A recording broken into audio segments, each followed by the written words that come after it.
Hello everybody, I'm Symes, and with me as usual is Robin. Hello there, I'm with you as usual, and I'm Robin. Yes, and welcome back to Minmus. See our mighty base. Our lovely Minmus base, which we landed here last time. What we're going to do... Numbers on it and everything. Yep. What we're going to do this time is get it producing things, because it's still making machinery to fill up all of the modules that need machinery right now. So this time we're going to get it pretty much up to full machinery, and then we're going to start making rocket parts so we can make rockets. Lord Kerman in the middle there was giving us a little round of applause there. Yeah, yay! I love rockets. Yeah, they're so happy. And also in the background, over the next few things, we're going to be doing another tour to get some more engineers with some experience. But that's not going to be like a big. By tour, do you mean kicking them out of the airlock and saying, "You plant a flag," and they go, "Let me back in." Basically, yes. So we're sending another ship up from Kerbal and doing other stuff. But we're going to mainly concentrate on the base here this time, just to make sure it gets going. So we're having a quick look at everything. It's filling up with machinery. We're just moving some machinery around so we can make machinery more efficiently, because there's no point in using the fuel refinery very much because we're not making use of what it's producing at the moment anyway. So yeah, this stuff slowly ticks up. Yep. And now here's the tour bus, locked in unholy congress with the tug. Steady. What basically happened was we found out, I found out by looking through the records, that the pilots in the tug are not actually pilots at all, they're engineers. So they're going, what the hell am I doing here? What do these levers What's even this do? steering wheel thing? Because basically, before we knew what sort of specialities they had, we were just grabbing Kerbals, throwing them into spaceships and launching them into space. Yeah. So one of the things this particular tour bus is going to do is pick up engineers from around the system and take them on the little tour. So there was 2 on board the tug, there's now none. Yeah. We brought up some from Kerbal as well, and there's some on board the space station that's now around Kerbal, and we're going to go and get them. Hurrah! This is a modified tour bus design, in the sense that the landing legs should now reach the ground when it's landed. As opposed to balancing it on the rocket. Yes, exactly. And it's got a docking port on the front of it as well, which the other one didn't have. Okay. So now we're just adjusting our orbital plane to line up with the space station in a lovely rockety sort of way. Zoom! And that's that done. Then we go and point it in the right direction and set up a phasing orbit. Phasing orbit? Yes. That sounds a bit Star Trek, that does. Yeah, it's not though. No? Is it exciting? It's not. Does it involve aliens? No. No? No, it's not that exciting. No. It's just about like getting an orbit such that you can catch up to, or let the space station catch up with you in less time. So if you stay in the same sort of orbit, it'll take many orbits to catch up, because the orbit's very similar. So you move to a significantly different one, and then they're going at significantly different speeds, which is what this is about, because we were in an orbit that was almost the same as the station, and now we're in one that's rather higher. Okay. And now it'll only take 3 and a bit orbits rather than 150, which is what it was going to take. That's a bit less tedious. Yeah. So there we go. The Kerbal's heads are spinning around in time to the planet there, going, Yeah, it's much more obvious when it was running at high speed there. And yeah, now the craniums were geosynchronously locked. Now we are adjusting the orbit again for rendezvous. Hooray! So the ship whizzes around and drops down to about 100 kilometers, which is the orbit the station is orbiting at. And there it is. That little dot in the end. Yep. Camel Station Alpha. Yes. Oh, it's not that far at all. It's not that far away, and it's not Look actually. out. It's Look not out. actually that little either. When Look you look out. at it. Yeah. Right. So now back down to something closer to approaching real time rather than very fast speed. Yep. Again, just as we've done before, set the autopilot up to hold the ship parallel to the docking port. What I really like is that the thing on there is called a Clampotron. The Clampotron, yes. The That's a docking ports. brilliant name. The docking ports I are all highly called, approve of that name. are all called Clampetron. It's actually the Clampetron Senior because it's the big docking port. Yeah. So now, just lining up for docking.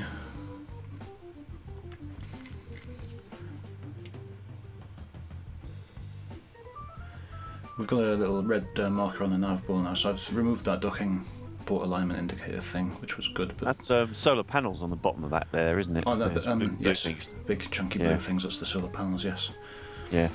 So we're actually docking onto the aft docking port with the shuttle here. We're docking it up the aft. Yes. Sorry. So you should be. This is a family show, and I apologise. Yes. So we're just kind of pulling in there and just thunk. Yep, there we go. Docked.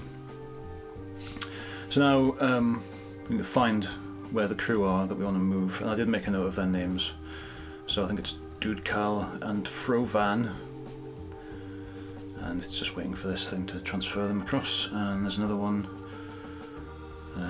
possibly two. Yeah, Herring. I think that might be it.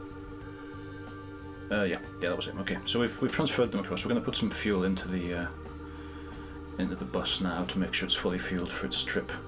Chug, chug, chug. Which is now done. Just check all the fuel tanks, make sure everything's fine.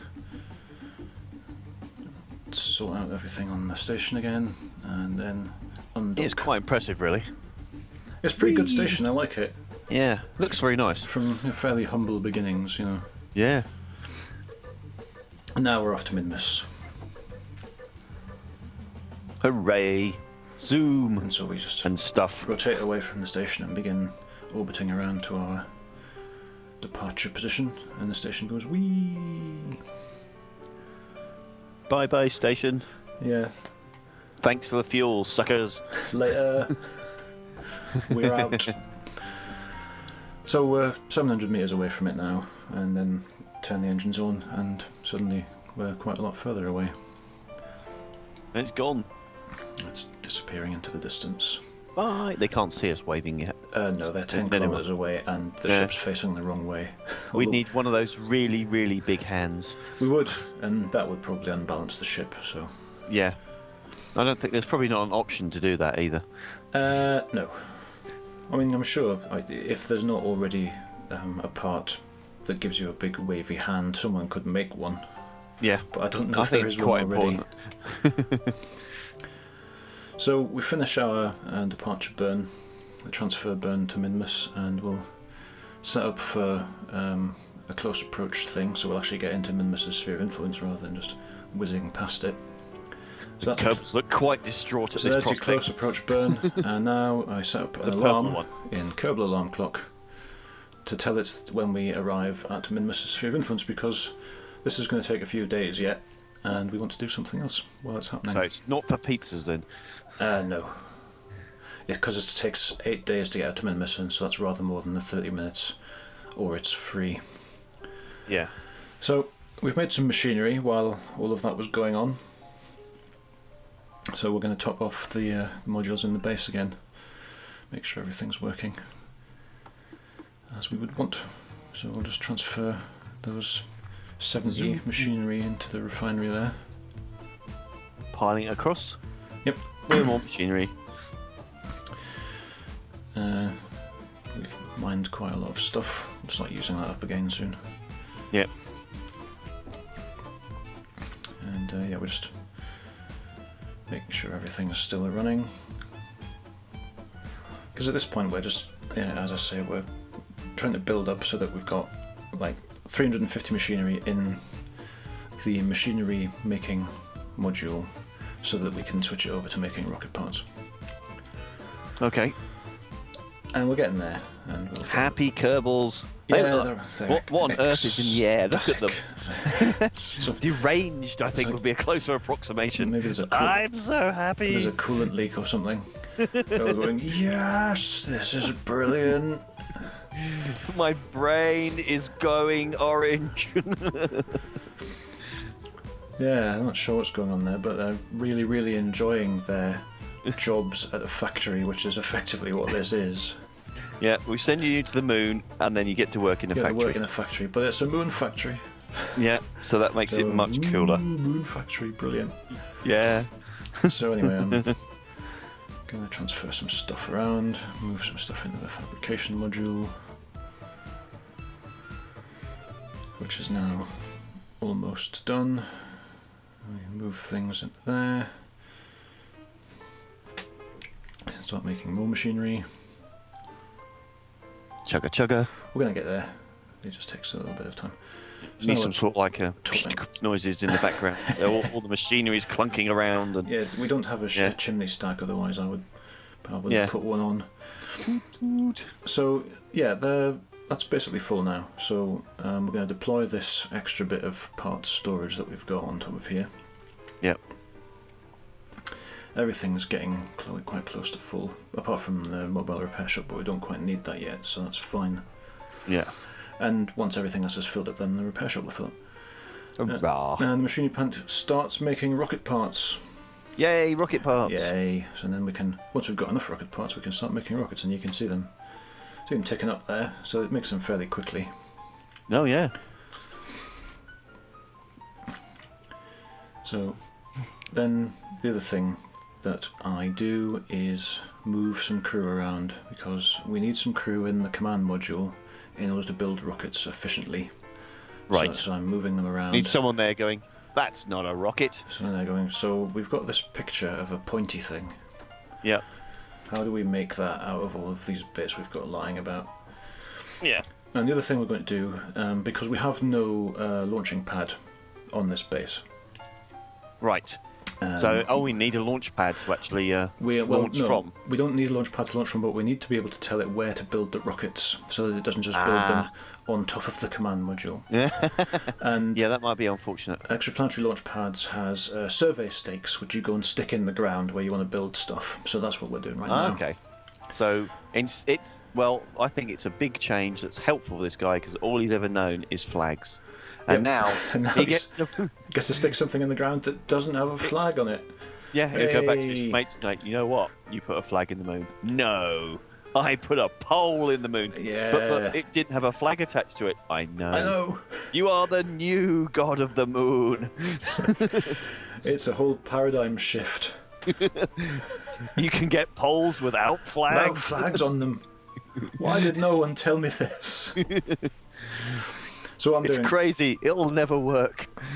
what I'm just doing here is sticking two survey stakes down, because what happens then is if you have them both set to origin, which they are by default, then it'll Yeah. build the thing in between the two origin survey stakes. Uh-huh. Because the thing that I'm Will it building, do if you do 4? It will do in between all of them. I think or is so, that yeah. just crazy talk? I think Am I getting carried away here? it'll plot the sort of the center of them and put it in. Yes. Yeah. So the idea is that we want to maybe move around and reuse the survey stakes, and because what we're going to build first is immobile, then Right. we don't want it to be sitting right on top. So we've got some rocket parts, and now we pull up our extraplanetary launch pad build window and choose something to build. Yay for building. So, and we're going to build what's called small storage plus drills. We've got some parts there. That's the pad we're going to use. We've only got one. So we press build and we get a progress bar. And now the most exciting part of using computers, watching a progress bar. Yay! Yay! This is the compiling bit, isn't it? Yeah. So it's compiling a spaceship. So and I do some time warping and just check stuff. Step to the left and all that. But there's something not quite right happening, and I sort of just faded out briefly there, because what I want to do is make sure we've got the most efficient engineers in the right place, because we have some slightly less experienced ones. So I went to the space station to check what their experience levels were, and now I'm going to move them around a bit more, because we want one of them moved out of here because he's less experienced, and swap a more experienced one in. So Dilming leaves, and Lanald, I think Lanald goes in there, and that will make the rockets build slightly more quickly. So we get that up, and we're up to 12% now. And we've got a big supply of rocket parts there now, 2,424. Yeah. So that's good, so we start warping forward again. And yeah, but notice that the inflatable module is full of rocket parts. It says 4,600, and It's swelling. and yet the rocket parts display on Extraplanetary Launchpad says 0. So I'm not sure why that is. It's a mystery. It seems to not be pulling them from the logistics module. It's pulling them from the Pioneer module, which is the little one which has storage for 200 parts. Because if I move them from the logistics module into the Pioneer module, then the number on the Extraplanetary Launchpad display goes up to 200, which is what the maximum is. So I'm not sure what's going on, but just I babysit it for a while and just keep transferring them while the rocket's building, you know. Kind of faffing about. Faff McFafferson. Yeah, and I put up the alarm clock just to see what's going on, but there's another 5 days until the tour bus arrives, so we're probably good. Yeah. And it's 78%. We'll go whizzing through it some more. Zoomy zoom. 9%. Of course, as is traditional, we're going to finish this in the dark. We've got some ambient lighting. What we really need is some lights to put on the moon. We've got some ambient lighting, but it's still fairly dark. So now it's done. Yeah. So you press finalize build, and then it switches to the craft that you've just built. So if I move the camera around, we can see it. There it is. We have built something Built on a the thing moon. on Minmus. Yay! And that's just a tank for liquid fuel and oxidizer with 6 drills wrapped around it and an extra storage unit on the top for raw materials, minerals, water, oil, etc. And so we're going to get one of our crew out when I switch back to the base, because it's actually currently on the other ship. So switch back to the base. To the base. Close the EL window. Ka-clung. So I'm providing sound effects. Thanks. This one. It's yeah. Start rockets parts production again. I'm just for the moment going to collapse this down because I don't want to be babying it the whole time. Yeah. So I'm going to try and work out what's going on and sort it out. But I'm collapsing it for now. So now Dilming jumps out to go and connect up this new base section, which is what it effectively is, to the rest of the base. So he grabs hold of a pipe endpoint from the Pioneer module. And he carries it to the end of the base, next to where the descent module has been dumped. On his little jet thing. And his little EVA pack. Yep. And clips it on. By clip, he means. Oh yeah. Draw a strange green line. Draws a strange green line to the other one. Clunk. Now Yep. it's connected up. Hey. And now these 2 vessels are one vessel. And you can get back in. Cool. So now, start all these drills and deploy them and start them drilling for things to hopefully more or less double our raw materials input. This thing is voracious for raw materials. I don't think we wind up getting enough even with this extra drills, but this is the raw material supply, so turn the light on because why not? And then now Because we can. Yay! Now that we've got some LFO storage, we can start making LFO. LFO? Liquid fuel and oxidizer. Aha! And something's not quite right here because it's not actually putting any in the fuel tank. That's not helpful. And what's actually happening is those cast pipes, you have to select which end to pump fuel to. So if you've got the fuel pumping stuff the wrong way around, it won't work. And I kind of switch to this end of the pipe here, like that, and then go over to look, and look, stuff is filling up our tank. Hurrah! Which is brilliant. So now we've got the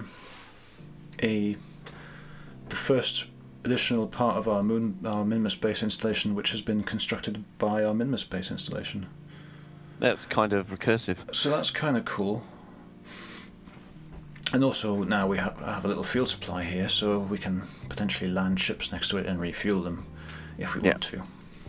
But also we're going to obviously build rockets here as well, and so we'll need some fuel to put in those rockets.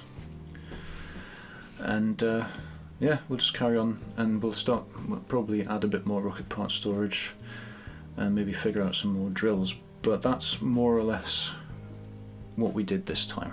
I'm keeping it a bit shorter this time. But we have built something But we built on something. the moon. We achieved a thing.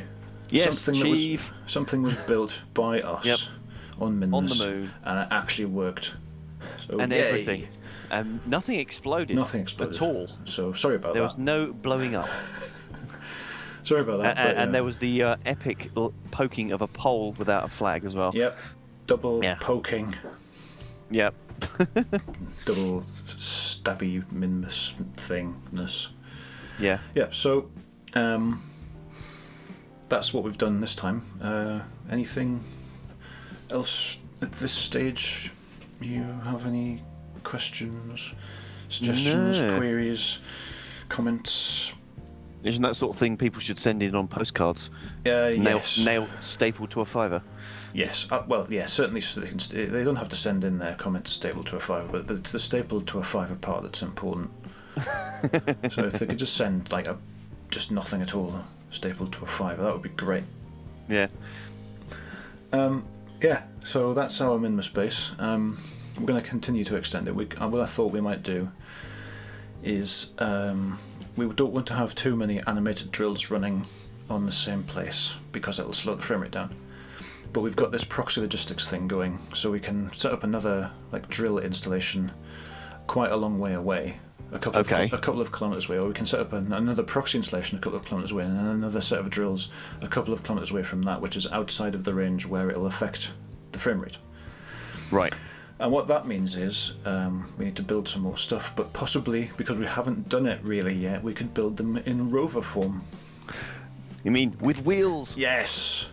Hurrah. And this time it'll be something with wheels that won't immediately fall over if you try and drive it. You mean it'll be slightly more stable? Yes, that's kind of the plan. I don't want to spend several hours driving them across the surface of Minmus, certainly, so probably make it a bit lower, possibly longer, wider. Yeah. All around better. So maybe Hurrah. rovers next time. We'll build some rovers, we can drive them around on Minmus.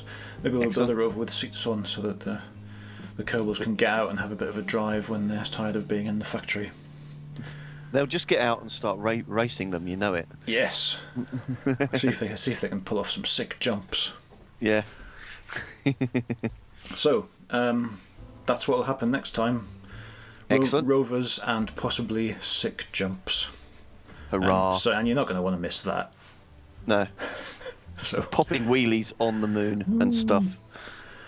so thanks for watching, everybody, and tune in next time to see more stuff with rockets Boom and swoosh. and so on. Thank you very much. Yes. And Bye. see you next time. Ciao. Bye.